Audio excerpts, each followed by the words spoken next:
Merci beaucoup. Bonjour à toutes et à tous.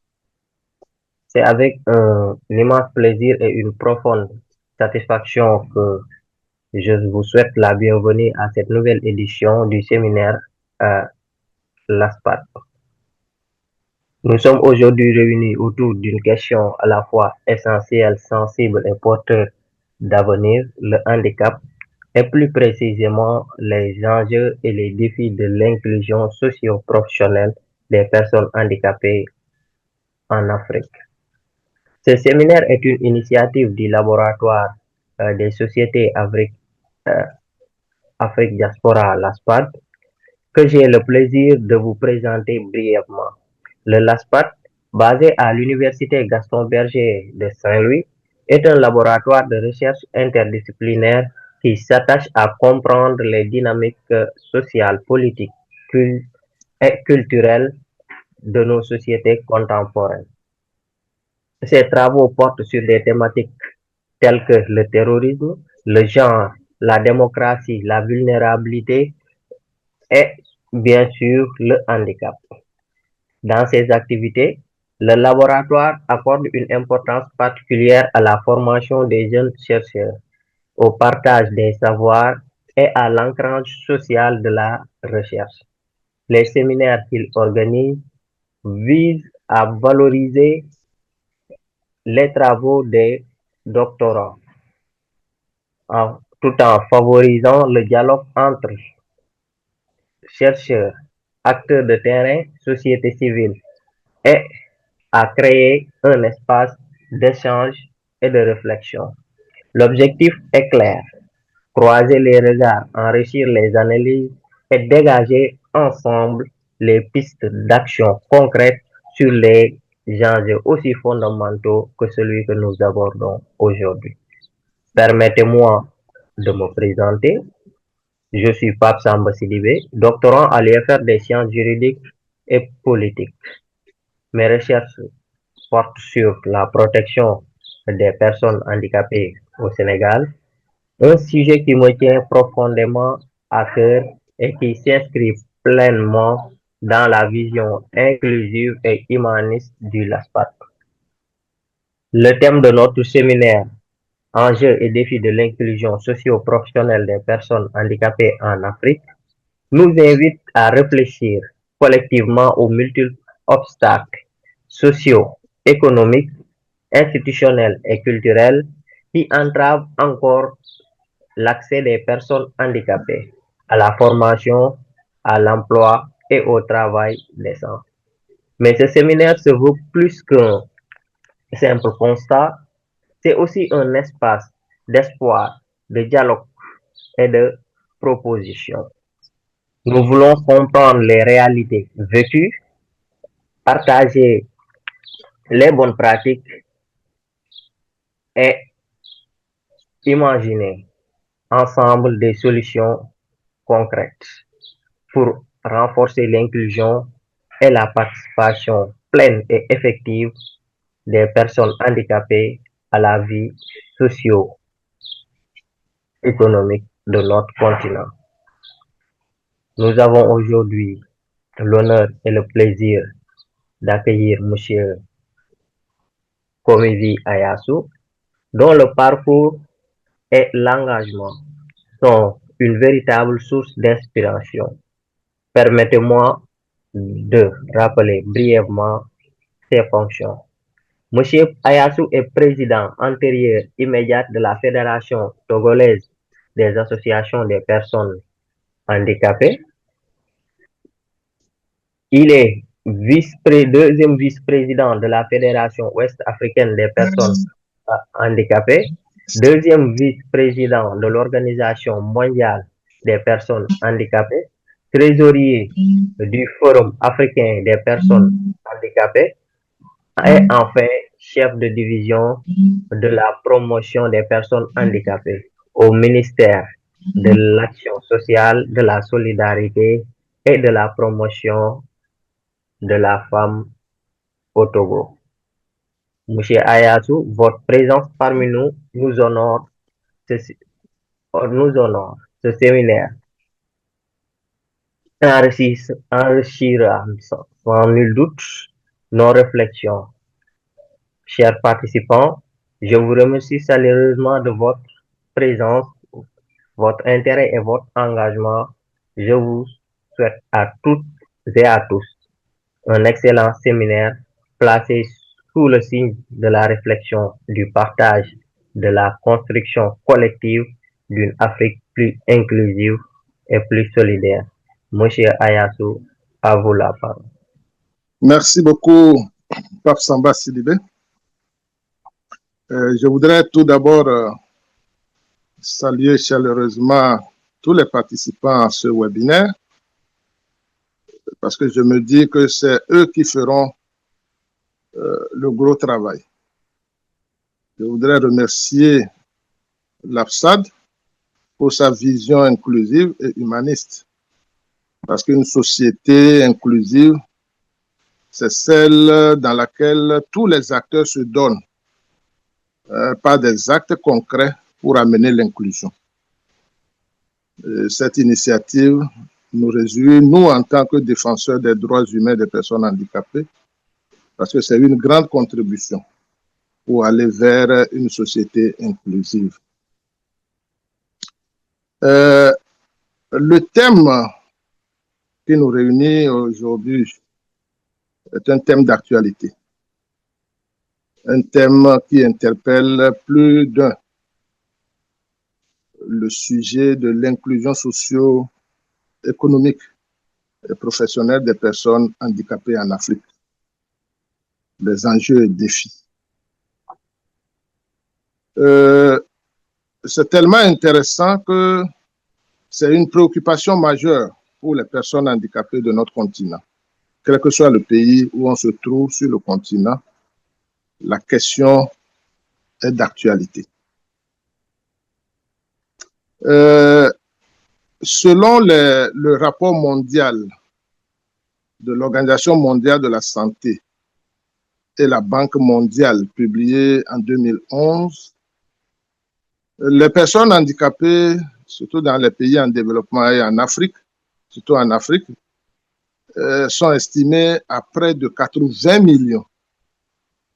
C'est un chiffre extrêmement important que cela doit faire tiquer en ce qui concerne les actions de développement, surtout qui soient durables.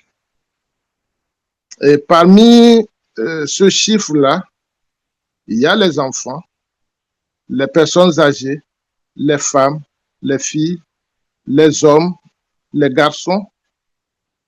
Il y a la diversité des types de handicap physique, intellectuel, mental, sensoriel, c'est-à-dire visuel et auditif, avec également les personnes à handicap multiple, et également les personnes atteintes d'albinisme, les petites tailles se retrouvent dans ce chiffre. Donc, si on voit cette panoplie de diversité de personnes handicapées, on se dit que le chiffre est en deçà de la réalité.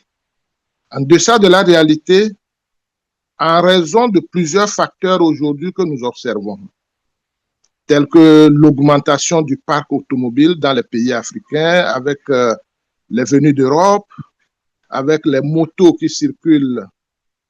Ensuite, il y a les facteurs liés à nos infrastructures routières, la proximité des routes qui créent des accidents au jour le jour. Ces accidents font de nouvelles personnes handicapées. Nous avons également les crises sur le continent, les conflits armés sur le continent, le cas du Soudan, des pays où la guerre continue par augmenter. Nous avons des pays où, en raison des processus électoraux mal conduits, nous avons des gaz lacrymogènes qui sont jetés et qui créent de nouvelles personnes handicapées visuelles et tant d'autres facteurs qui font qu'on peut se dire aujourd'hui que 80 millions, c'est en deçà de la réalité. Et ce chiffre que nous avons, effectivement, comme je le disais, nous interpelle. Et je parlais tout à l'heure des différentes cibles qui se retrouvent dans ce chiffre. il y a une grande partie qui sont des jeunes, des forces productives, des gens qui ont des potentiels à valoriser. Et donc, quand on voit tout cela et on le met ensemble, on se dit que les engagements internationaux, tels que la Convention relative aux droits des personnes handicapées, les objectifs de développement durable, l'agenda 2063 de l'Union africaine, l'inclusion socio-économique, le socio-professionnel des personnes handicapées sur le continent reste limité. Les personnes handicapées font face à des barrières structurelles, institutionnelles, qui freinent leur participation à la vie socio-économique du continent. Les barrières qui les créent sont les hommes. Les barrières institutionnelles sont les hommes qui ont mis en place les institutions. Et ces institutions vont créer des barrières. Il y a les barrières qui sont physiques, les barrières structurelles qui sont là, les barrières, surtout sur le continent encore, les barrières liées à la culture qui vont empêcher les personnes handicapées de se retrouver plus dans les secteurs socio-économiques par un emploi. Mais en cela, nous devons relever des enjeux, mais également des défis. La transformation institutionnelle ou la transformation structurelle de ces défis peuvent conduire à créer des conditions favorables à l'inclusion socio-professionnelle des personnes handicapées. S'agissant des enjeux, moi je vais les regrouper en 3 catégories. La première catégorie sera les enjeux humains et sociaux. La deuxième catégorie, c'est les enjeux économiques. Et la troisième catégorie, les enjeux politiques et juridiques. S'agissant des enjeux humains et sociaux, il y a la question de la reconnaissance des personnes handicapées comme des personnes à part entière, détentrices de droits. Parce que, vous savez, dans la définition du handicap, dans la plupart de nos pays africains par le passé, c'est focalisé sur le modèle médical. C'est-à-dire que la personne handicapée est identifiée par rapport à la déficience qu'elle porte. On met l'accent plutôt sur son incapacité. Pourquoi je suis une personne handicapée? Parce que je ne peux pas voir. C'est-à-dire que le fait de résoudre, le fait de me voir sous cet angle permettra seulement qu'on se limite à la recherche de solutions curatives. C'est-à-dire comment assurer pour qu'il voit. Alors que si la déficience devient durable, il faut des solutions qui permettent à ce que je vive avec cette déficience, tout comme les autres êtres humains. Or, aujourd'hui, cette situation est dépassée et on est arrivé à voir la personne handicapée comme un sujet de droit, en misant sur l'approche basée sur les droits et en définissant le handicap comme une interaction entre l'incapacité et les barrières qui sont créées. Donc, en réalité, il faut plutôt reconnaître la personne handicapée par rapport à sa capacité résiduelle. Si je ne peux pas bien marcher, qu'est-ce que je peux faire avec mes bras? Qu'est-ce que je peux faire avec mon cerveau? C'est surtout sur ça qu'il faut miser, pas seulement se focaliser sur mon incapacité. Et il y a le facteur au niveau des enjeux, comment lutter également efficacement contre les discriminations, la stigmatisation et l'exclusion. Parce que longtemps, c'est cet aspect qui a été vu par nos sociétés, la discrimination, les préjugés. On mise beaucoup sur les préjugés. Si cette personne handicapée, on voit un enfant handicapé qui est né, c'est parce que ses parents ont commis des péchés et il ne faut même pas s'approcher de cette famille. Si un enfant est devenu personne handicapée, c'est un sorcier, un enfant sorcier.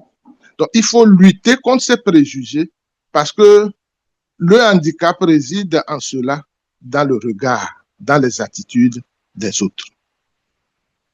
Et en luttant comme cela, on peut favoriser donc la dignité, la dignité, l'autonomie et l'inclusion sociale.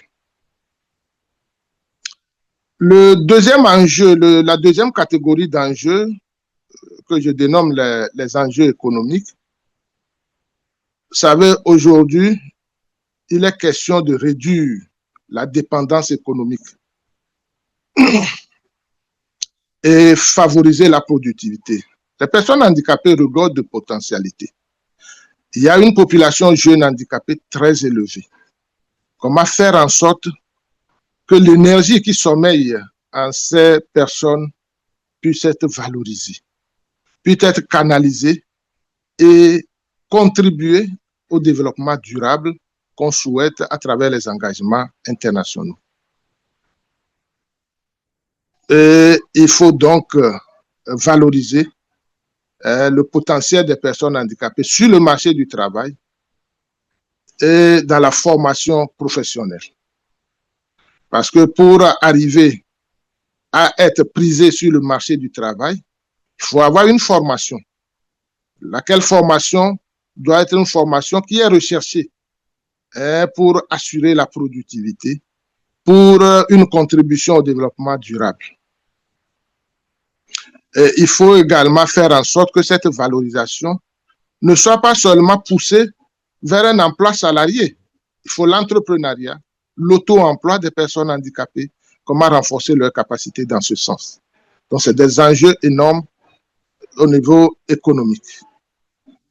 S'agissant maintenant des enjeux juridiques et politiques, nous avons les lois nationales qui sont prises de ça et là parce que la plupart des pays africains disposent aujourd'hui d'une loi de protection et de promotion des personnes handicapées. La plupart des pays ont signé les engagements internationaux, surtout la Convention relative aux droits des personnes handicapées, et se sont engagés à travers la réalisation des objectifs de développement durable, l'agenda 2063, comme je le disais, et plus récemment, le protocole à la Charte africaine des droits de l'homme et des peuples relatif aux droits des personnes handicapées en Afrique. Et ce protocole, ce nouvel instrument qui est entré en vigueur il y a de cela 1 an, et la semaine dernière, la 85e session de la Commission africaine des droits de l'homme et des peuples, lors de cette session qui se tient à Banjul, qui s'est tenue à Banjul, a célébré les 1 an d'entrée en vigueur de ce protocole, à travers un panel que nous avons la chance de pouvoir animer. Et nous voyons là également que c'est des engagements qui sont pris. Mais pour nous, tous ces engagements internationaux n'auront de sens que s'ils sont traduits dans des actes concrets. Ce sont les actes qui donnent vie aux conventions. Si vous signez les conventions, vous ratifiez les conventions, vous prenez des lois nationales promulguées et que vous ne les accompagnez pas d'actions concrètes, ces lois resteront toujours au niveau textuel. Mais il faut des actions concrètes qui impactent le vécu quotidien des personnes handicapées pour qu'on sente l'effet ou l'impact de ces engagements internationaux. Il faut, en dehors de la mise en œuvre, les pays doivent aller vers la mise en place des politiques d'inclusion, que ce soit la politique de protection sociale, les politiques de l'éducation, ainsi de suite. Il faut faire en sorte que tous ces mécanismes-là soient inclusifs. Et c'est en cela que je salue certains pays qui se sont engagés déjà à avoir des stratégies nationales d'éducation inclusive, en dehors des politiques sectorielles de l'éducation, faut aller vers une stratégie nationale de l'éducation inclusive. Le cas, par exemple, du Togo, je pense au Burkina et d'autres pays qui ont déjà des stratégies nationales. Maintenant, les stratégies, comme je le disais, il faut les accompagner d'un plan d'action opérationnel. Il faut les mettre en œuvre pour que cela impacte les enfants dans l'éducation. Les politiques de protection sociale qu'il faut également sont des enjeux majeurs. Et donc, il faut faire en sorte que, par exemple, l'assurance maladie universelle intègre la dimension des groupes vulnérables, notamment les personnes handicapées, c'est-à-dire aller dans l'approche de la protection sociale non contributive. Parce qu'aujourd'hui, dans la plupart de nos pays, la protection sociale est plus contributive. Vous prenez les salariés, parce qu'on vous fait une retenue sur le salaire, vous avez droit à l'assurance maladie et vous pouvez aller à l'hôpital vous faire soigner et payer une faible contribution. Mais celui qui ne peut pas et qui n'a pas d'emploi, comment lui peut faire pour bénéficier de cette assurance maladie? Or, c'est un citoyen qui a droit également à la santé. Et lorsqu'on mise sur la santé de toutes les populations, il intègre les groupes qui ne peuvent même pas contribuer. L'État a cette obligation. Donc, il faut qu'on définisse des mécanismes pour cette politique sociale ou la protection sociale non contributive. Il faut également aller vers les politiques de l'action sociale qui soient véritablement inclusives. Parce que souvent, on voit les actions menées et on parle de femmes, des actions dirigées vers le genre. Mais est-ce qu'on se souvient un peu des femmes handicapées dans la mise en œuvre de ces actions? On parle des enfants, la protection de l'enfance. Il y a des enfants handicapés. Il faut également des mécanismes qui permettent à ce que les enfants handicapés bénéficient des actions allant dans le sens de la protection de l'enfance. La plupart des pays ont des actions ou des directions consacrées aux personnes âgées. Est-ce que dans ces actions, on pense des personnes âgées handicapées? Or, les deux sont intimement liés. Personne ne veut mourir jeune. Tout le monde veut vieillir avant de mourir.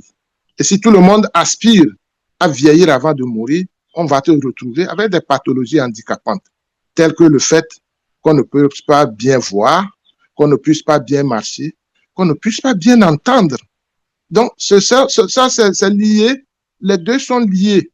Et donc, les mesures qui sont mises en place pour les personnes âgées doivent prendre également la dimension spécifique des personnes âgées handicapées. Ces enjeux étant relevés, nous avons en face de nous des défis majeurs. Nous n'allons pas pouvoir relever tous les défis.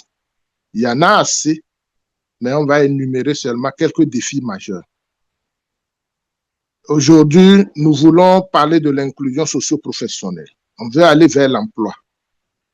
Quel est le niveau d'éducation des personnes handicapées? Les personnes handicapées ont moins de possibilités, ont un accès limité à l'éducation et à la formation professionnelle. Et souvent, lorsqu'on parle de l'éducation, beaucoup pensent à l'éducation formelle. Il y a un facteur là qui est là, le fait que la plupart des enfants handicapés, parce que lorsque vous êtes né avec une déficience, ou même qu'en cours de vie, vous avez eu cette déficience, le premier recours pour les parents, c'est de chercher la guérison. Et la recherche de cette guérison va prendre beaucoup de temps. On va aller par la médecine moderne, la médecine traditionnelle, et pendant tout ce temps, l'enfant grandit en âge. Or, il va se retrouver, lorsque les autres sont à l'école à 4-5 ans, lui, il va se retrouver avec ses enfants lorsqu'il a déjà 10 ans, 11 ans.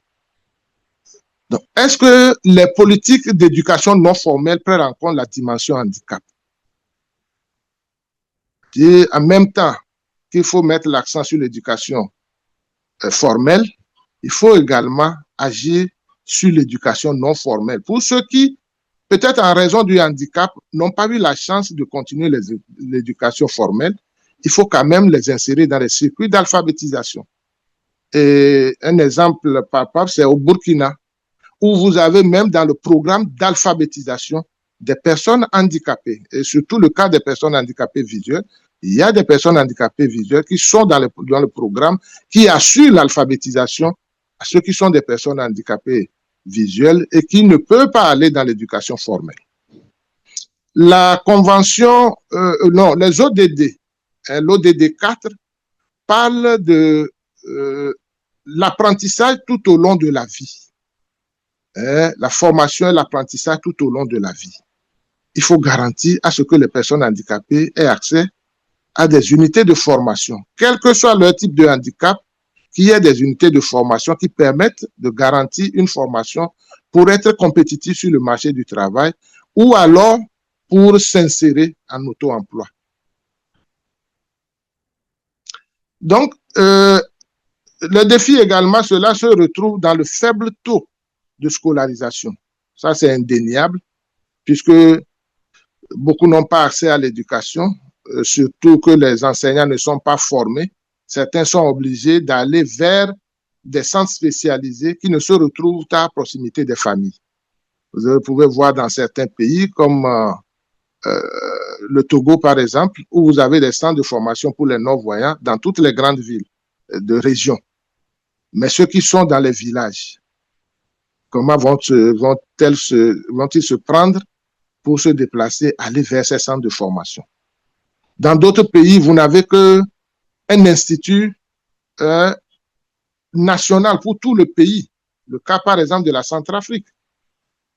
Ce qui va amener à un faible taux de scolarisation. Et lorsque nous prenons les dispositifs de formation que sont dans les écoles ordinaires ou dans les unités de formation professionnelle, est-ce que les modules sont dans des formats accessibles?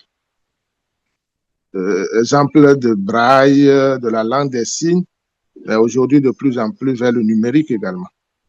Donc, ces modules de formation n'existent pas, et ce qui va freiner l'accès pour les jeunes handicapés. Sur le marché du travail, lorsque ceux qui ont pu suivre la formation, ceux qui ont pu faire une éducation et détenteurs d'un diplôme, qu'est-ce qui va se passer sur le marché du travail? Il y a la discrimination qui persiste sur le marché du travail. Les préjugés au niveau des employeurs. Parce que les employeurs, au lieu de voir la capacité de la personne, comme je le disais, voient plutôt son incapacité. On a vu des cas où des personnes handicapées, après un test de recrutement écrit, se retrouvent en tête de liste. Mais lors de l'interview, parce qu'on les voit physiquement maintenant, on se rend compte que c'est une personne handicapée. Et ils sont discriminés comme ça, une discrimination qui ne va pas dire son nom parce que c'est un test. L'employeur ne va pas dire que c'est sur le fondement de son handicap qu'on l'a éliminé, mais peut-être ils vont trouver des raisons pour se dire qu'il n'a pas réussi le test oral. Alors qu'en réalité, tout est basé sur le visuel parce qu'on le voit en face et on va le discriminer parce que moi, je ne veux pas avoir une personne en fauteuil roulant à ce poste. Moi, je ne veux pas voir une personne handicapée visuelle à ce poste. Je ne veux pas voir une personne atteinte d'albinisme à ce poste. Donc, cette discrimination persiste toujours. Ensuite, les mécanismes de recrutement qui existent, que ce soit dans la fonction publique ou dans l'emploi privé, ne mettent pas l'accent sur les quotas. Par contre, aujourd'hui, des efforts sont faits dans certains pays pour avoir des quotas pour le recrutement. C'est-à-dire que pour tout recrutement, certains pays vont exiger qu'au niveau de chaque structure, il faut un quota. Lorsqu'on recrute 100 personnes, il faut peut-être 5% de personnes handicapées. Il y a également les mesures incitatives qui sont là pour accompagner. C'est-à-dire que lorsque au sein de votre personnel, vous avez recruté des personnes handicapées, cela vous donne droit à des abattements fiscaux. C'est-à-dire on réduit les taxes que vous devez payer en raison de la présence des personnes handicapées au sein de votre personnel. Et cela également encourage les employeurs.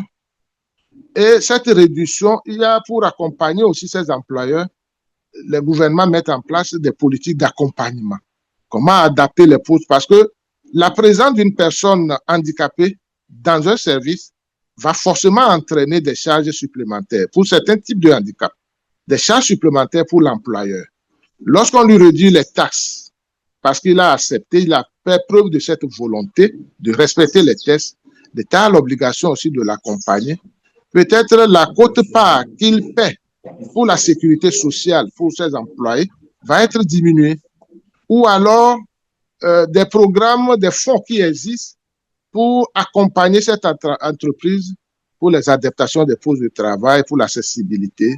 Et cela encourage les autres aussi à le faire. Mais également des mécanismes de sanction. Parce que celui qui ne le fait pas, si c'est une disposition légale, donc est contraint à payer des quotes-parts pour assurer peut-être une allocation sociale à des personnes handicapées qui n'ont pas encore d'emploi. Ou assurer la formation de ceux qui en ont besoin pour qu'ils soient également, pour qu'elles soient prêtes à avoir un emploi. Je parlais de l'inaccessibilité physique et numérique. Ça, c'est des défis. Ça, c'est des bâtiments qui ne sont pas accessibles. Vous allez voir des bâtiments à 4, 5 étages où on n'a pas d'ascenseur. Une personne en fauteuil roulant, comment il peut monter les escaliers? Et puis, il y a l'accessibilité numérique. Parfois, c'est des supports numériques, des documents qui sont là, mais la personne n'a pas été formée à l'usage de ces supports numériques. Ou alors, c'est des supports numériques qui ne sont pas accessibles. Lorsque vous mettez un support numérique avec beaucoup d'images pour une personne handicapée visuelle, ça ne signifie rien, ça ne l'aide pas et ça ne fait pas valoriser son potentiel pour votre entreprise et vous allez l'accuser qu'il n'est pas compétent pour le poste pour lequel il est recruté. Il y a également les technologies de l'information où les personnes handicapées ont un accès limité. Nous avons également, comme je le disais, le cadre légal qui est faible. C'est-à-dire que le cadre légal dans nos pays n'est pas bien étoffé. Ou alors le cadre légal même existant n'est pas appliqué. Des lois qui n'existent pas ou des lois qui sont là, mais qui n'ont pas de décret d'application. Donc cela suppose que c'est une loi qui reste au niveau papier, mais qui n'est pas appliquée et qui n'a pas d'impact sur le vécu quotidien des personnes handicapées. Mais cela également est lié au fait qu'il n'y a pas de mécanisme de contrôle. Parce que si les tests ont des décrets d'application, il faut des mécanismes de contrôle pour voir qui n'applique pas et quelles sanctions lui infliger. L'autre aspect aussi, comme un défi très important, c'est la pauvreté et la marginalisation. Parce que vous savez, le handicap est à la fois cause et conséquence de la pauvreté. Certains, à cause de la pauvreté, n'ont pas pu assurer la détection précoce de la déficience ou alors n'ont pas pu prendre les mesures pour assurer, parce qu'il y a des cas, des maladies handicapantes qui peuvent être sauvées plus tôt. Mais à cause de la pauvreté, on ne va même pas à l'hôpital, on va se livrer à des tradithérapeutes de temps que la chose se pourrisse davantage. Ou alors, parce qu'on est handicapé, ça va créer la pauvreté. Vous savez que la plupart des ménages qui ont un enfant handicapé, je dis bien la plupart, parfois c'est l'homme, ou bien dans la plupart des cas, c'est l'homme qui fuit. Et on laisse l'enfant à la charge de la maman. Les mamans en souffrent. Le parent va se dire que nous ne faisons pas ce genre d'enfants dans notre famille. Alors que génétiquement, c'est prouvé que c'est le papa qui donne le sexe à l'enfant. Peut-être je peux me tromper, hein. Moi, je ne suis pas un scientifique, je suis un jury de formation. Mais la science que j'ai fait au lycée, on nous a toujours dit, en génétique, avec XY plus XY, on nous dit que c'est le papa qui donne le sexe à l'enfant. Mais pourquoi les papas ne peuvent pas comprendre que c'est eux qui ont donné la déficience à l'enfant? Personne n'accuse X ou Y. On n'accuse pas le papa, mais une malformation peut surgir. Mais finalement, c'est les parents qui quittent, on abandonne. Peut-être la maman a d'autres enfants. Qu'est-ce qui va se passer? La maman, pour aller aux funérailles dans un village, est obligée de sortir l'enfant non handicapé pour venir rester avec l'enfant handicapé à la maison le temps qu'il aille aux funérailles au village pour le week-end ou pour une semaine. Pendant ce temps, cet enfant ne va pas à l'école. Pendant ce temps, la maman ne peut plus faire d'activité économique. La pauvreté s'installe dans la famille davantage. C'est le handicap de cet enfant qui crée la pauvreté dans la famille. Ensuite, il y a des mamans qui se battent, mais à cause de l'enfant, comme ils ne peuvent plus aller à leur activité économique, ils sont obligés d'abandonner les activités génératives de revenus et d'être cantonnés là-bas. Et lorsqu'on met les moyens dans l'autre enfant non handicapé pour aller à l'école, on dit demain, lui va réussir et s'occuper de son frère ou de sa sœur non handicapée.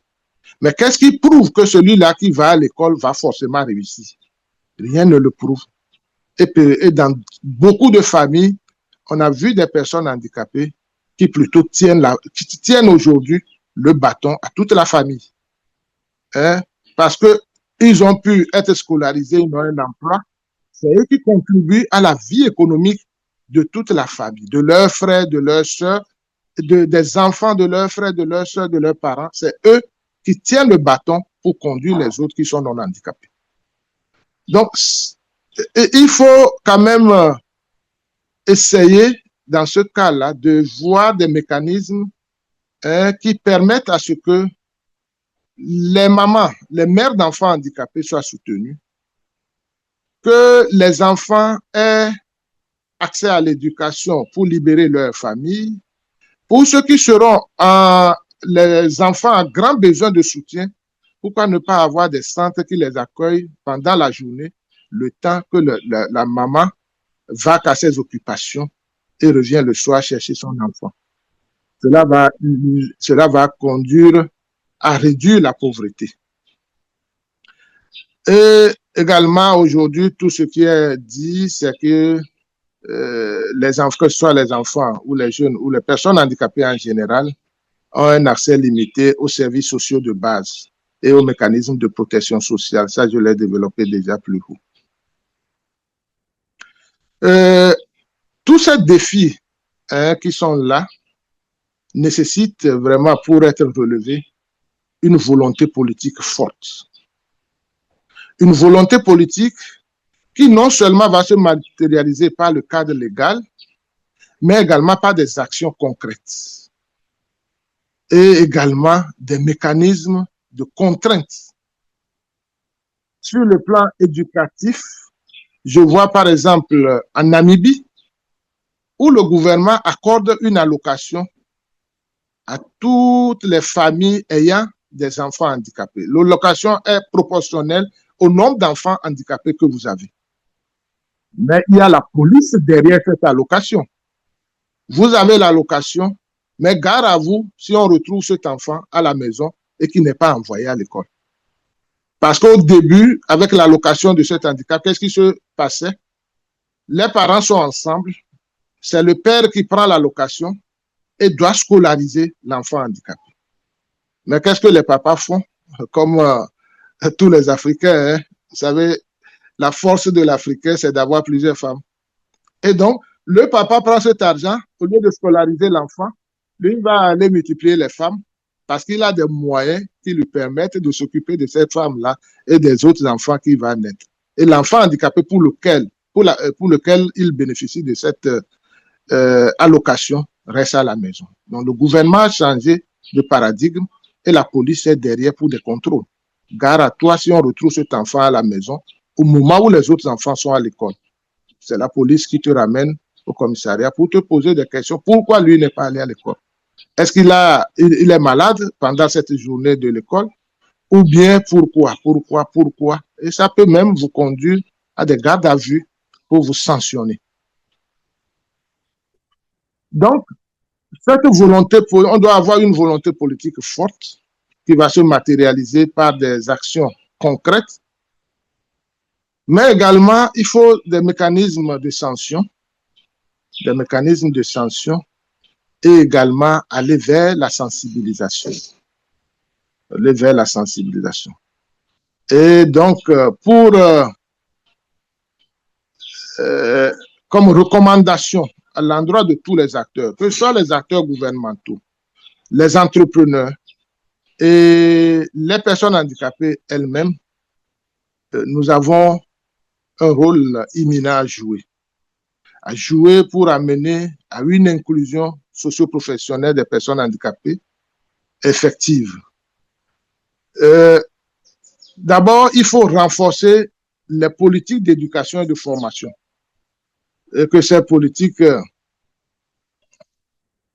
la politique nationale sur le handicap doit être renforcée de manière transversale. C'est-à-dire qu'au niveau de la politique nationale de l'éducation, la politique nationale de l'emploi, la politique nationale de protection sociale, il faut envisager la dimension handicap. Donc, ces politiques doivent être renforcées de manière transversale. Il faut sensibiliser les employeurs et la communauté. Parce que la plupart du temps, le handicap, c'est dans le regard, c'est dans les attitudes des autres. Mais comment changer ces attitudes pour rendre les personnes handicapées plus productives? Il faut aller vers la sensibilisation. Parce que lorsqu'on a mis l'accent suffisamment sur la sensibilisation et après on va à une loi contraignante, ça devient facile à appliquer. Parce que lorsqu'on prend une loi, est-ce que c'est tout? On dit nul n'est censé ignorer la loi. Ça, c'est le principe. Mais dans la réalité, les parents, les communautés, ceux qui sont dans les villages, est-ce que réellement ils connaissent le contenu de ces lois? Mais s'il y a des actions qui sont posées pour sensibiliser même les communautés, demain, s'il y a une loi, la loi ne fera que formaliser ce qui a été dit déjà dans les sensibilisations.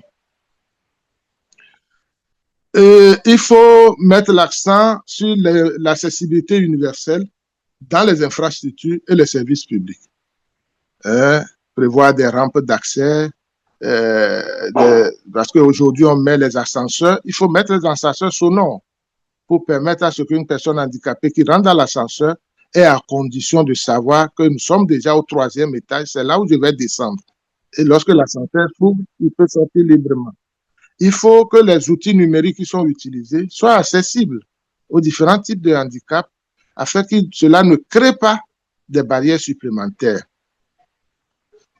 Maintenant, il y a des personnes handicapées qui veulent exercer pour leur propre compte. Lorsque vous exercez pour votre propre compte, vous payez des taxes également à l'État. C'est-à-dire que vous êtes entrepreneur et l'État perçoit des taxes sur vous.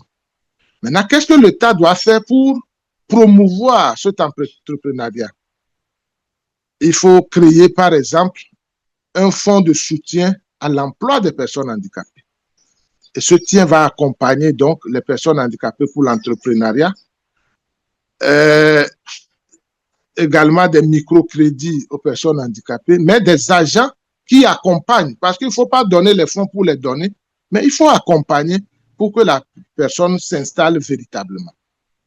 Il faut sensibiliser également les institutions de microfinance, qu'on appelle aujourd'hui les structures financières déconcentrées, les SFD.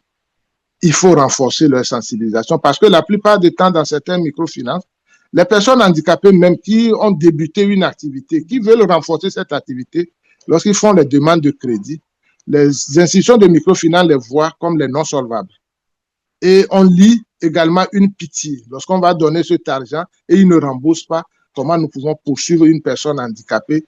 Ça donne de la pitié. Donc le mieux, c'est de ne pas donner le crédit. Alors qu'en réalité, ce sont des préjugés.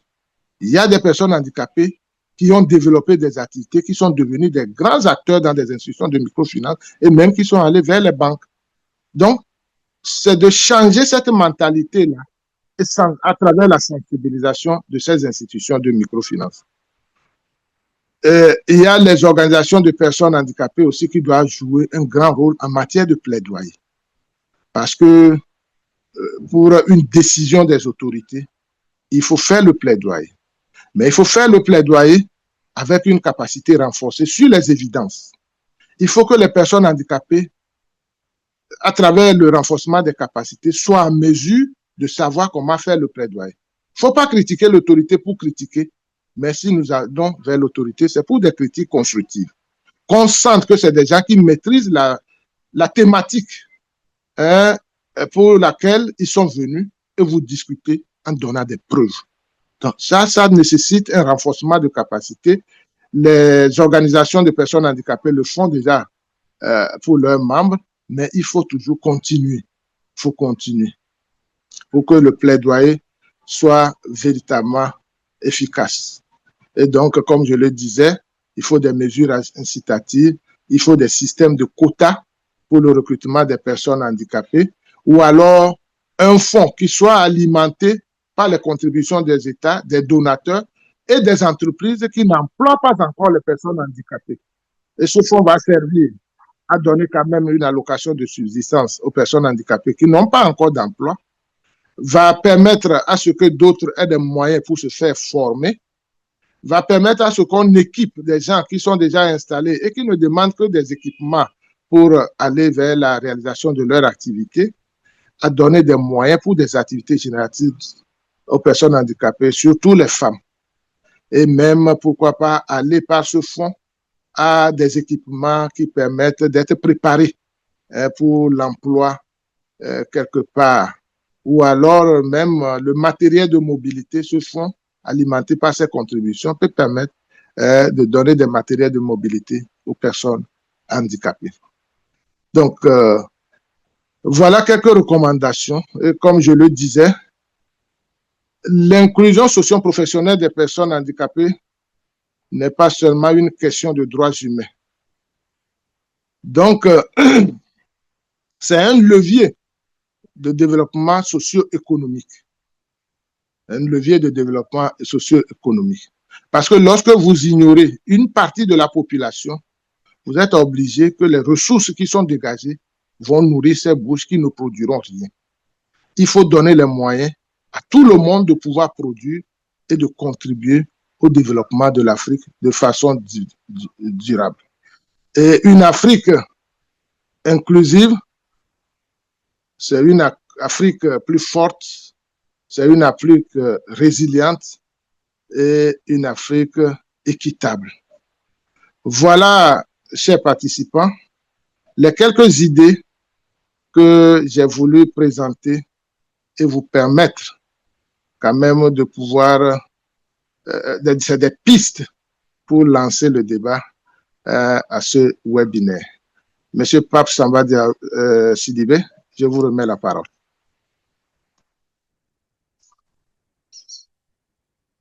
Merci beaucoup, monsieur Ayasu.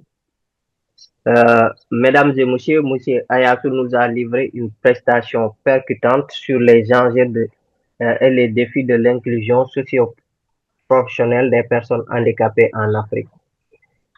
Il a rappelé que plus de 80 millions d'Africains vivent avec le handicap,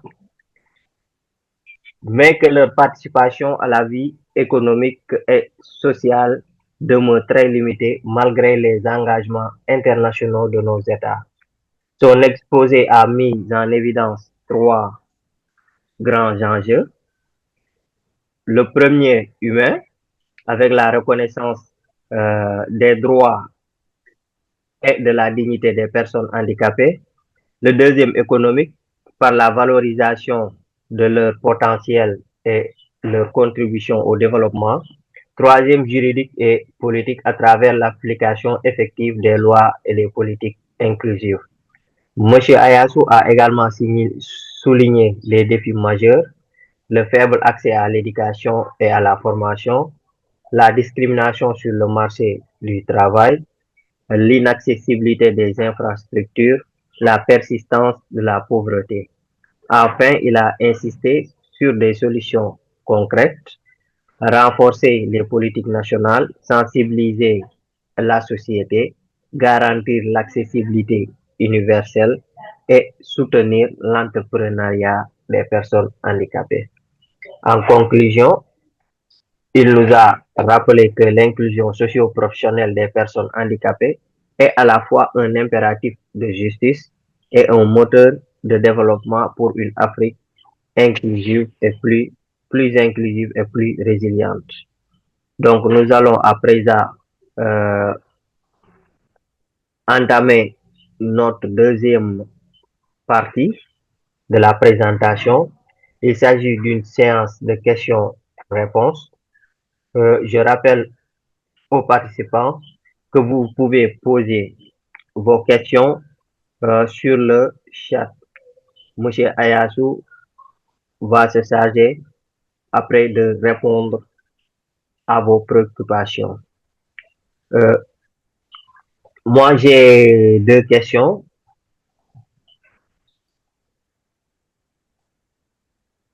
D'abord, la première est la suivante, Monsieur Ayasu. Tout à l'heure, vous préconisez l'entrepreneuriat comme une solution pour lutter contre le chômage des personnes en situation de handicap en Afrique. Donc, l'entrepreneuriat est souvent présenté comme une voie d'inclusion. Quel type de soutien, quel type de soutien financier, technique ou institutionnel devrait être priorisé pour favoriser l'entrepreneuriat des personnes handicapées en Afrique? C'est la première question.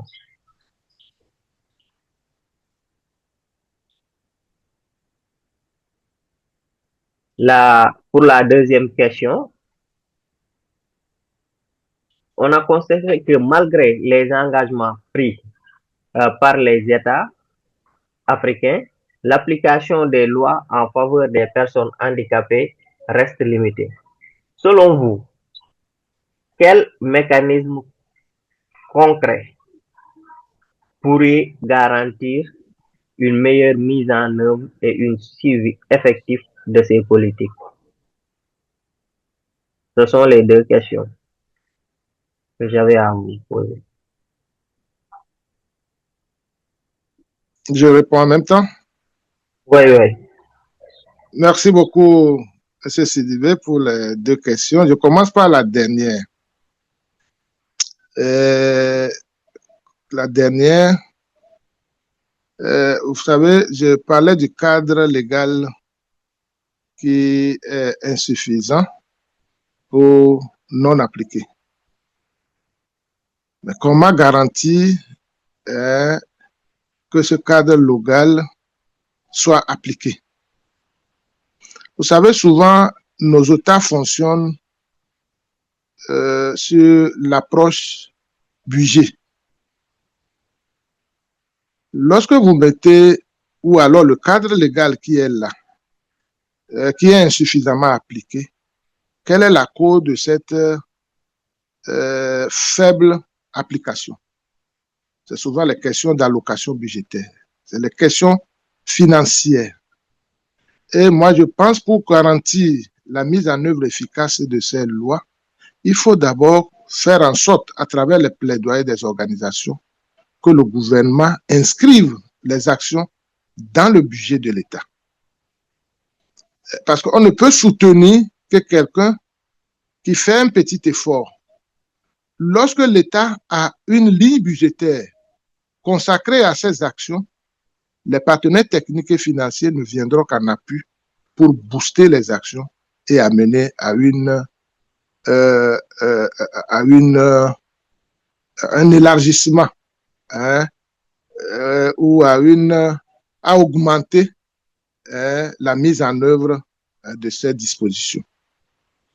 Ensuite, lorsqu'on met les actions en place, on a l'allocation budgétaire, il faut également aller vers la sensibilisation des concernés. Parce que nous sommes des êtres humains comme tout autre. Vous savez, même les non-handicapés aujourd'hui, il y a des gens qui ont la possibilité de faire quelque chose, mais qui ne veulent pas. Ils veulent dépendre toujours des autres. Ça existe même chez les non-handicapés. Ce n'est pas seulement chez les personnes handicapées. La même chose, on va mettre en place l'allocation avec tout ce qu'on fera. Il y a quand même des brebis galeuses qui vont exister. D'où la sensibilisation même des personnes handicapées à se dire que nous avons du potentiel et que le fait de mendier diminue votre dignité. Il faut aller vers une formation professionnelle, bénéficier des actions qui sont en place et donc pour que les lois qui sont faiblement appliquées deviennent donc non faiblement appliquées. Donc ça, c'est pour la deuxième question. La première question, vous savez, en matière d'accompagnement, tout type de sujet est indispensable, que ce soit en termes d'accompagnement technique, tout type d'accompagnement est nécessaire pour arriver vraiment à cette inclusion. Donc voilà ce que j'ai apporté pour les deux questions de M. Sidibé. Merci beaucoup pour ces réponses très éclairées. Chers participants, vous avez le droit aussi de poser des questions. Nous sommes dans un panel et l'inter-échange est essentiel. Oui, bonjour. Je suis Pariou Mendelessor du Togo. Merci à la présentation du président Germain Ayassou. Au Togo, nous l'appelons le grand baobab. Parce que il a, de toutes ces racines qu'il a enfoncées dans la terre togolaise, contribué massivement aujourd'hui à ce que sur cette question du handicap, même si ce n'est pas encore ce que nous voulons, il y a une évolution. Ma question à son endroit, c'est au sujet de la législation et du respect des tests qui ont été pris. Si nous voyons la loi de 2004 ici au Togo, au-delà du fait que l'accent est un peu plus mis sur le handicap de la personne, la déficience de la personne, il y a de très bonnes mesures, en tout cas, même si sous l'angle de la CDPH qui ne sont pas d'actualité, mais qui ont été prises ou préconisées, mais qui n'ont jamais été appliquées. Et dans son exposé, il a déjà fait cas. Mais l'autre chose aussi que j'observe, c'est que dans nos pays, on a souvent tendance à reléguer la question du handicap à un seul ministère. Et moi, je pense que cela peut dédaigner négativement sur la prise de conscience politique pour que des actions concrètes soient menées. J'aimerais lui poser la question de savoir, puisqu'il est aussi au ministère de l'Action sociale, souvent comment le gouvernement s'y prend lorsque le test qui doit être amené à l'Assemblée nationale n'est pas typiquement un test du droit des personnes handicapées. Comment le gouvernement s'y prend pour garantir l'inclusion de ces tests-là? Est-ce que avant qu'il ne passe à l'Assemblée nationale, est-ce que le test est envoyé au ministère de l'Action sociale pour que les experts de ce ministère-là puissent se pencher sur la question du handicap? Merci, Monsieur le Président. Merci beaucoup. Monsieur Ayassou, vous pouvez répondre à... Merci beaucoup, Monsieur Pariou, pour cette question très pertinente. Vous savez, l'inclusion, nous avons commencé à travailler dans le domaine, ça fait longtemps, mais de plus en plus, disons ces 10 dernières années, que l'accent est tellement mis sur l'inclusion. Mais lorsqu'on parle de l'inclusion, souvent, c'est tous les groupes marginalisés. Mais pour nous, le plus important, c'est l'inclusion des personnes handicapées qui constitue notre cheville de bataille. Pour sa question, lorsque le test concerne, je suis au ministère de l'Action sociale, si c'est un test qui émane du ministère de l'Action sociale, souvent, le ministère met en place un comité. Il y a un comité de relecture du test, lorsque même le test est proposé par une direction du ministère, il y a un comité qui fait la relecture. Et le comité, là, n'émane pas seulement du ministère de l'Action sociale. D'autres ministères sont impliqués pour vérifier les aspects qui sont liés à leur ministère. Et c'est de cette façon qu'on arrive à un test harmonisé et qui passe au secrétariat général du gouvernement, et au Conseil des ministres, après à l'Assemblée pour être voté. Concernant les autres ministères, Ce que, par exemple, je prends le ministère de l'Éducation. Les tests pris au ministère de l'Éducation aujourd'hui, pour les 5 dernières années, à ce que je sache très bien, il y a toujours un comité de relecture de ces tests. Et beaucoup de ministères, y compris le ministère de l'Action sociale, est représenté. De la même façon, dans les autres ministères, il y a aussi des tests qui nécessitent la présence d'autres ministères pour que ça soit des tests vus sous l'angle transversal avant d'aller plus haut pour l'adoption. Donc voilà comment les choses se font. Mais il arrive, comme il a si bien dit, il arrive que des tests soient élaborés par certains ministères où d'autres ne soient pas impliqués. Mais lorsque le test arrive au secrétariat général du gouvernement, parfois, si le secrétariat général du gouvernement juge qu'un aspect n'est pas suffisamment pris en compte, peut renvoyer ce test au ministère ciblé pour une relecture. Donc, c'est comme ça que ça se passe. Mais il arrive, c'est vrai que nous sommes au niveau institutionnel, il arrive que certains tests aillent très vite et que d'autres acteurs ne soient pas consultés. Et on se dit que le ministère qui a proposé le test est à même de voir tous les contours du test pour que ça soit applicable à tous les ministères.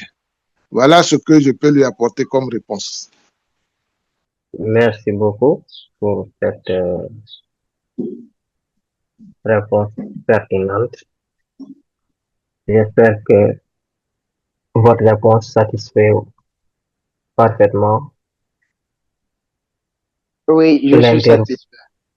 Je suis satisfait. Merci, Président. Merci beaucoup.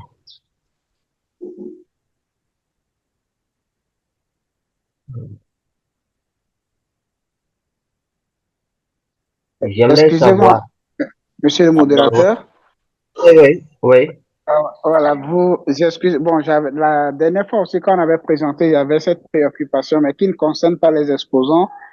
C'est souvent lorsque, peut-être que lorsqu'il faut poser des questions, quelqu'un dit allô, allô. Généralement, c'est que c'est compliqué pour le non-voyant d'utiliser l'interface et de lever la main pour que vous puissiez le voir. Donc, c'est pourquoi quelquefois, et pour se faire entendre, peut-être on dit allô, allô pour que nous puissions être repérés. Donc, ne soyez pas dérangés par ça. Merci. Ah, d'accord. Soyez rassurés. Il y a un autre intervenant. Allô, oui. Allô. Oui. Oui, bonjour, monsieur. Bonjour. Bonjour à monsieur Ayassou aussi pour le brillant exposé qu'il vient de nous présenter. C'est juste pour, dans la suite logique de mon prédécesseur par rapport à sa question. Je pense que quand il y a un problème, il faut vraiment envisager des solutions de façon définitive. Et bon, quand j'ai suivi un peu la réponse de M. Ayassou, j'ai pu comprendre que c'est un ministère, et si un ministère prend des décisions, par rapport au handicap à son sein, il y a un comité et les autres ministères sont impliqués. Mais nous voyons également que l'insuffisance est que ça peut arriver que ce ministère n'associe pas d'autres acteurs venant de d'autres ministères. Alors, est-ce qu'il n'y a pas possibilité que sur ces questions du handicap, que tous les ministères, c'est-à-dire un comité, prenne en compte tous les ministères? Quand il y a un problème concernant le handicap, qu'on sache que c'est ce comité-là qui doit traiter de ce problème et tous les ministères sont concernés au même pied d'égalité. Sinon, même arriver au niveau du secrétariat, ça peut échapper aussi au secrétariat et les aspects qui ne sont pas pris en compte aussi passent inaperçus comme ça et on demeure dans les mêmes problèmes. Donc voilà ma première préoccupation. La seconde, c'est que c'est la sensibilisation dont l'exposé a abordé. C'est vrai, c'est un aspect très important, mais je pense que tel que nous comprenons la sensibilisation, nous devons aller au-delà et même aller à la phase du renforcement des capacités proprement dites. pour que les gens comprennent l'impact, les conséquences, tout ce que nous négligeons, nous ne voyons pas de près quand on n'est pas une personne avertie, quand on n'est pas dans la situation, pour qu'on comprenne au-delà de rassembler un groupe de personnes et puis leur donner des informations de base par rapport au handicap. Bon, les gens viennent, ils écoutent et puis ils partent, mais l'application ne suit pas.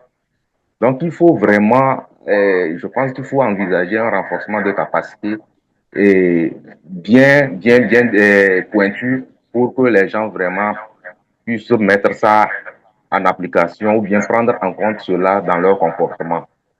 Donc voilà, si c'est possible, mes petites contributions par rapport à l'exposé de M. Ayasso. Je vous remercie.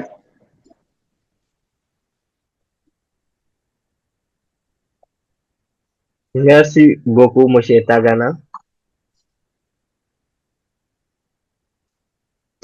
Merci beaucoup à l'intervenant pour sa contribution. Je pense que c'est des contributions pertinentes. En réalité, ce que je viens de présenter n'est pas lié à un pays spécifique, pas forcément parce que je viens du Togo, mais également c'est des aspects généraux à l'Afrique, des aspects généraux plutôt à l'Afrique que j'ai envisagé dans cette présentation. Maintenant, il s'agira, par exemple, par rapport à vos contributions, de voir des actions à mener au niveau pays si cela nécessite la mise en place d'un comité pour des actions, pour des solutions structurelles et non conjoncturelles par rapport au handicap. Parce qu'aujourd'hui, parfois, les solutions on prend par rapport à un sujet ou un problème lié au handicap sont des solutions conjoncturelles. On le fait ponctuellement et puis c'est fini. Ce n'est pas de façon durable. Il faut aller vers des solutions structurelles, ce qui prend beaucoup plus de temps que les solutions conjoncturelles, mais qui sont plus efficaces. Et comme tu l'as dit, en réalité, c'est des suggestions, mais des actions à mener au niveau de chaque pays. Peut-être moi, je ne suis pas le décideur de mon ministère, par exemple, même si cette proposition tombait, il faut que les décideurs puissent l'envisager, l'accepter pour la mise en place de ce comité. Mais ce qui est très intéressant. Ensuite, par rapport aux actions de sensibilisation, de renforcement, j'ai insisté sur les deux aspects. Il y a les sensibilisations d'un côté et il y a le renforcement de capacité de l'autre. Par exemple, pour les communautés, vous ne pouvez pas aller directement vers les renforcements de capacité parce que c'est les sensibilisations de masse. Ça, c'est pour amener les gens à changer les attitudes. Il faut sensibiliser et permettre aux autres de relayer l'information également dans les communautés. Mais il faut aller aussi au renforcement de capacité. Renforcement de capacité, même pour les acteurs qui vont aller sensibiliser, il faut qu'ils aient des capacités renforcées pour savoir sur quelle thématique, sur telle thématique, qu'est-ce qu'on doit dire, qu'est-ce qui est nécessaire. Et ensuite, il y a les décideurs qu'il faut sensibiliser, les responsables des ministères. Là-bas, il faut aussi le renforcement des capacités. Par exemple, au niveau du Togo, il y a les points focaux handicap dans bon nombre de ministères aujourd'hui, qui de temps en temps sont renforcés pour quand même voir dans les ministères qu'est-ce qui peut être fait. Parce que n'oubliez pas, je disais que la plupart de nos pays ont ratifié la Convention relative aux droits des personnes handicapées. Et aujourd'hui, en Afrique également, pour le protocole africain, nous sommes à 17 ratifications. D'autres pays vont s'en suivre encore pour ratifier. Et à toutes ces instances-là, il faut présenter des rapports pays sur la mise en œuvre de la Convention. Le Togo est passé déjà à l'examen de son rapport initial en 2023 avec 90 recommandations. Or, ces recommandations ne sont pas adressées à un seul ministère. Il faut que l'information pour répondre au prochain rapport provienne de tous les ministères. Il y a eu beaucoup de rencontres déjà de partage de ces recommandations et de renforcement de capacités et même sur un fichier qui a été préparé par la FETAF et la CNDH pour que les ministères, les points focaux des ministères commencent par voir quelle action mener pour répondre à telle recommandation, ce qui va faciliter la collecte d'informations pour le prochain rapport qui va intervenir en 2029. Donc, c'est les deux aspects qui sont pris en compte, la sensibilisation et le renforcement des capacités.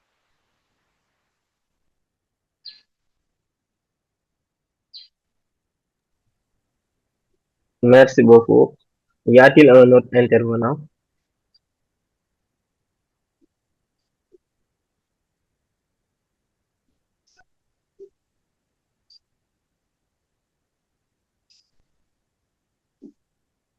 Bon, monsieur Ayasu, vous avez Oui, tantôt monsieur. pré- vous avez tantôt préconisé l'entrepreneuriat comme voilà un levier important pour l'inclusion socio-professionnelle des personnes handicapées. Et avec voilà la tendance qui est en train de se dégager, c'est-à-dire le numérique. Maintenant, comment le numérique et l'entrepreneuriat inclusif peuvent devenir des catalyseurs d'autonomie économique? Voilà, le numérique aujourd'hui peut devenir un catalyseur pour l'entrepreneuriat inclusif. Parce que quand vous voyez, lorsque vous prenez l'entrepreneuriat sans le numérique, les gens qui se lancent, par exemple, dans l'entrepreneuriat, qui ont fait une formation peut-être, qui exercent, qui sont installés, ou alors qui ont un microcrédit, qui doivent vendre dans un marché. La mobilité d'une personne handicapée n'est pas égale à la mobilité d'une personne non handicapée. Lorsque vous donnez les crédits, par exemple, à une personne handicapée qui fait une activité génératrice de revenus, donc l'entrepreneuriat, c'est-à-dire que cette personne va vendre soit son produit de façon lente. Au moment où les autres courent dans le marché, lui ne peut pas courir. Lorsque vous définissez, par exemple, les mêmes délais de remboursement, le crédit qui est pris à tel montant doit être remboursé en 6 mois, la personne handicapée ne va pas pouvoir courir comme l'autre. Peut-être au moment où lui il est installé quelque part, l'autre court pour couper les clients devant. Donc, il faut que sa durée de crédit soit rallongée. Et puis, le montant à lui accorder doit être un peu plus élevé, hein, parce qu'il nécessite un système de déplacement qui doit l'amener, alors que l'autre peut marcher sur une petite distance. Lui, cette petite distance, même peut-être, c'est un non-voyant, il ne peut pas marcher. Il faut quelqu'un qui l'accompagne ou bien il doit prendre un taxi.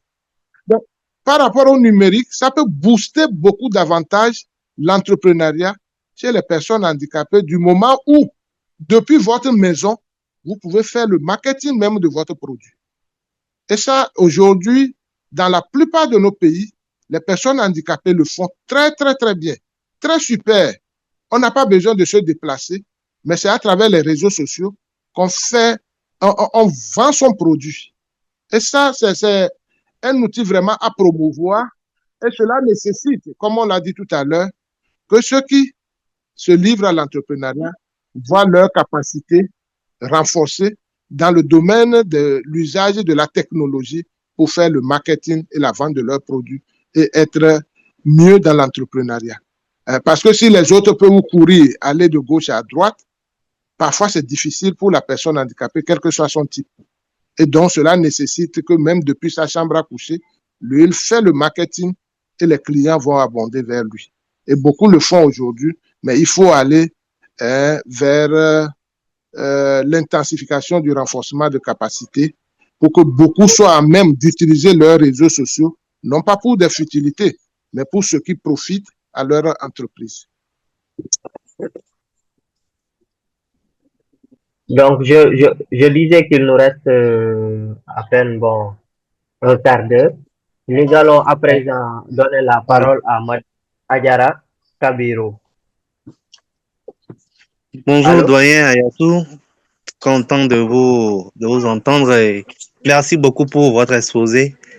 Euh, euh, c'est pas facile, la question du handicap, l'inclusion sociale dans notre pays, surtout que tous les pays ne sont pas au même niveau d'information, mais bon, au même niveau en termes de loi, de décrets d'application, d'applicabilité des tests, d'abord des ACDPH et même des lois organiques.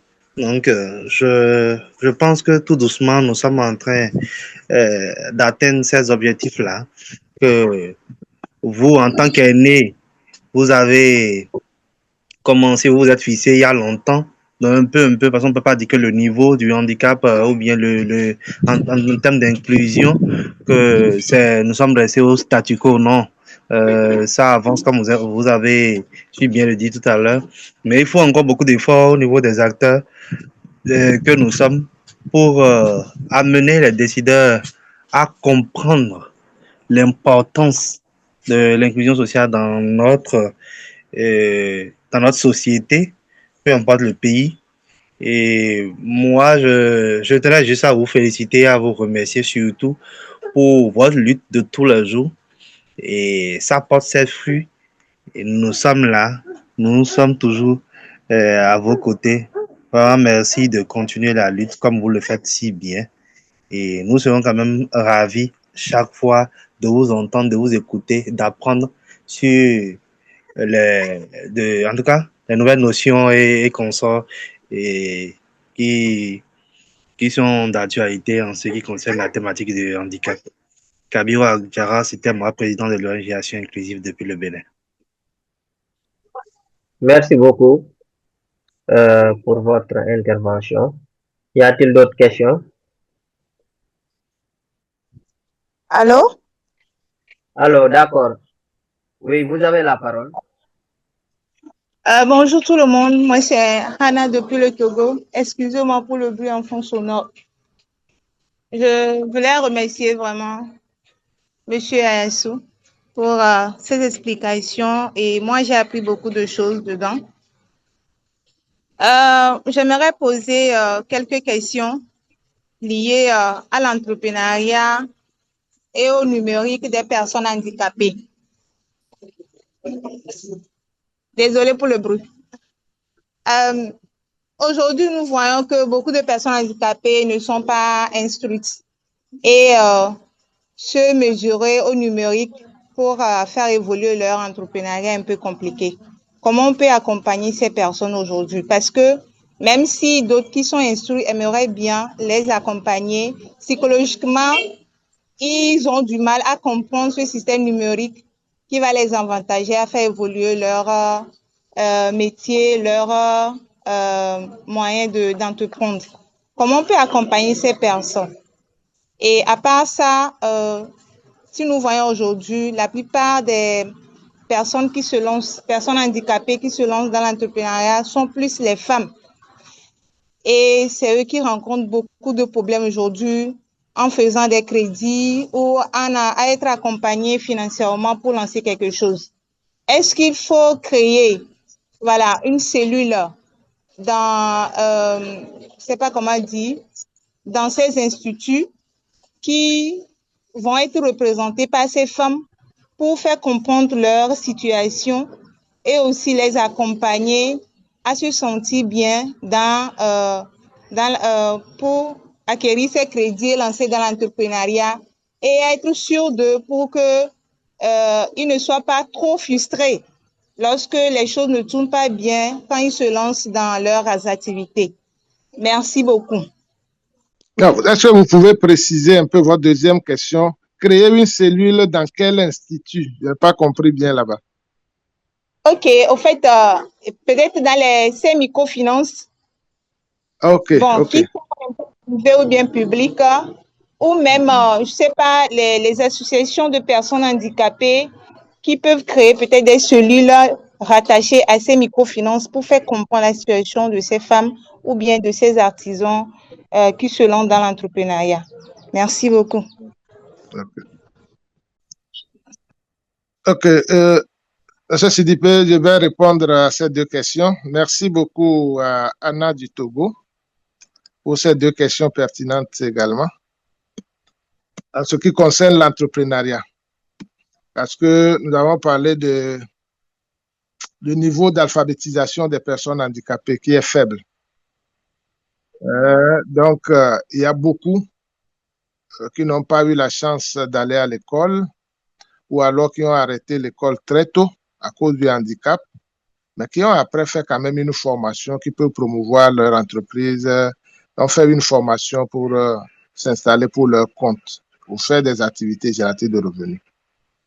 Le numérique étant là aujourd'hui en train d'envahir le marché, il faut que chacun aille vers ce qui va promouvoir le plus rapidement possible son entreprise.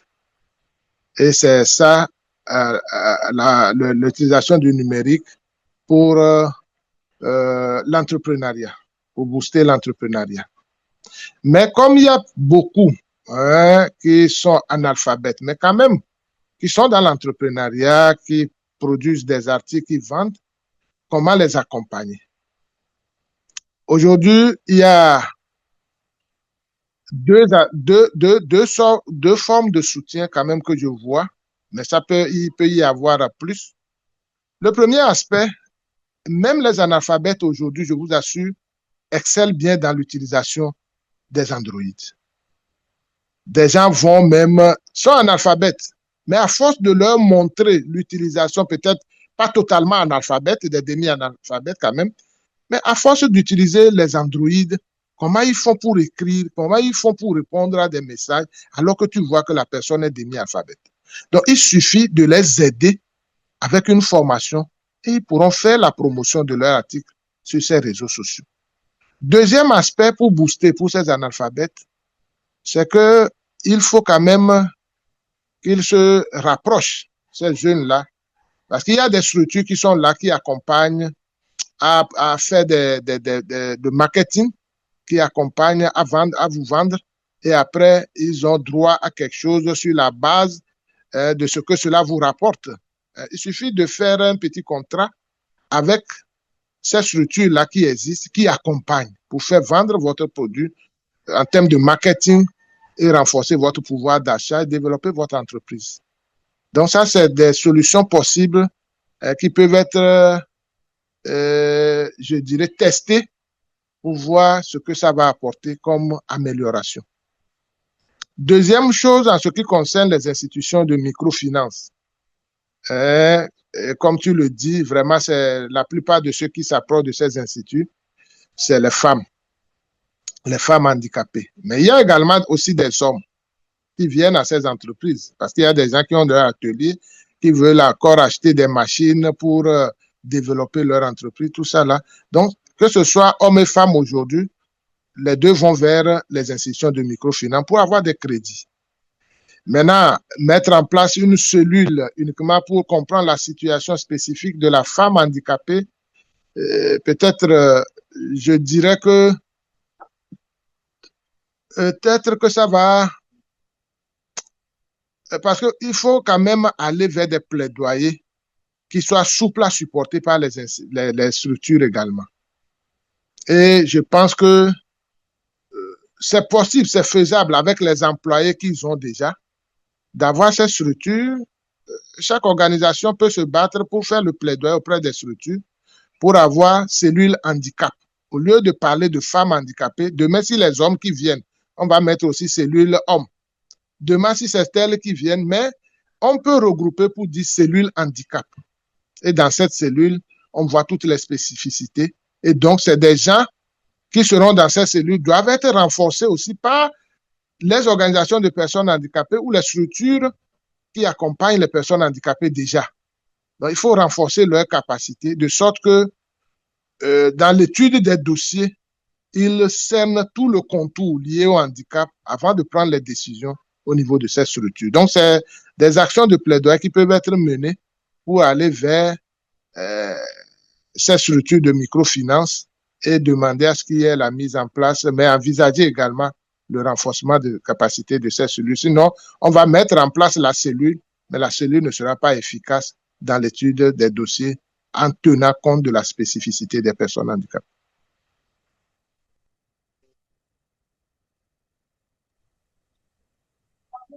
Merci beaucoup. Bon, il nous reste à peine 5 minutes. S'il n'y a pas d'autres intervenants, vous pouvez conclure. Il y a d'autres intervenants?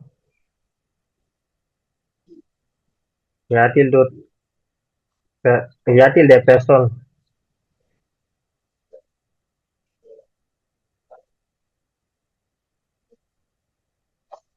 qui veulent intervenir? Donc, Monsieur Ayasu, bon,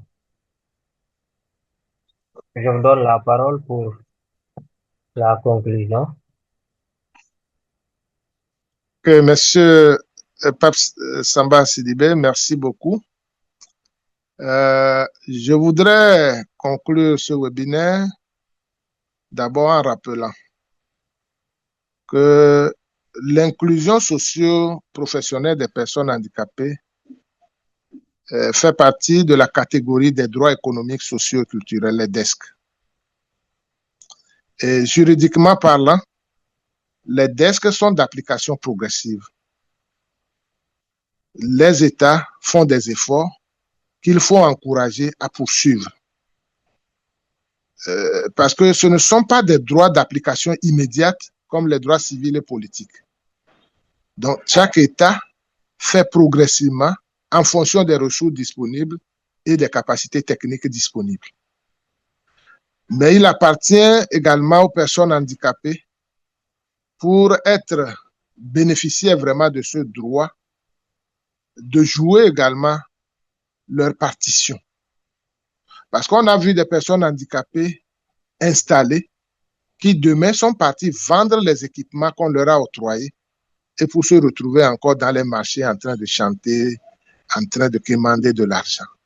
Donc, le changement ne doit provenir que des personnes handicapées elles-mêmes d'abord, parce qu'on peut beau mettre des tests, si l'attitude des personnes handicapées même ne permet pas de changer les attitudes des autres, nous allons tourner seulement autour de la table. Nous allons tourner seulement autour du puits sans pouvoir aller chercher de l'eau dans le puits.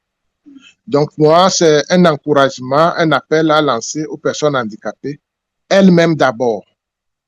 Ensuite, tous les acteurs, et je remercie en cela le LAFSAD pour cette initiative.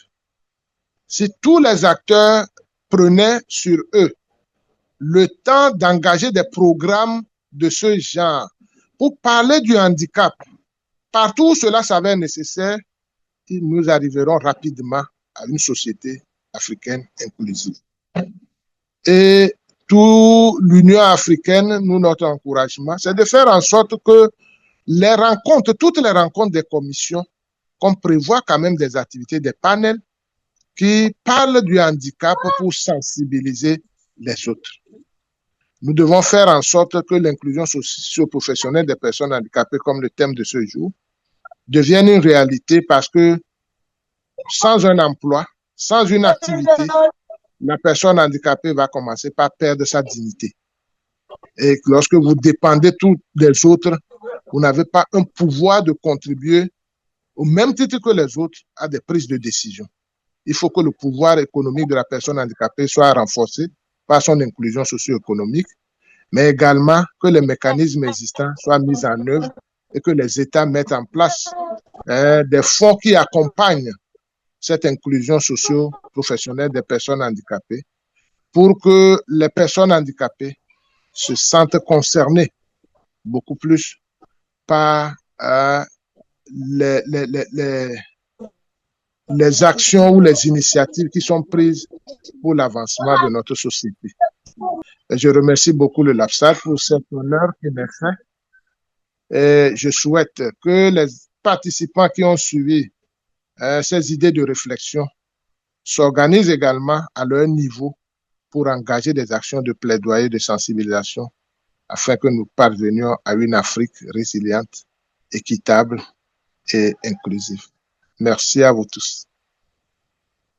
D'accord. Merci beaucoup. Mesdames et messieurs, nous clôturons ce séminaire riche en échanges sur l'inclusion professionnelle, socio-professionnelle des personnes handicapées en Afrique. Les interventions, notamment celle de M. Ayassou, ont rappelé une réalité forte. Malgré les avancées, les personnes handicapées font toujours face à des barrières éducatives, économiques et sociales qui freinent leur pleine participation à la vie publique. Au-delà du constat, des pistes de solutions claires se dégagent.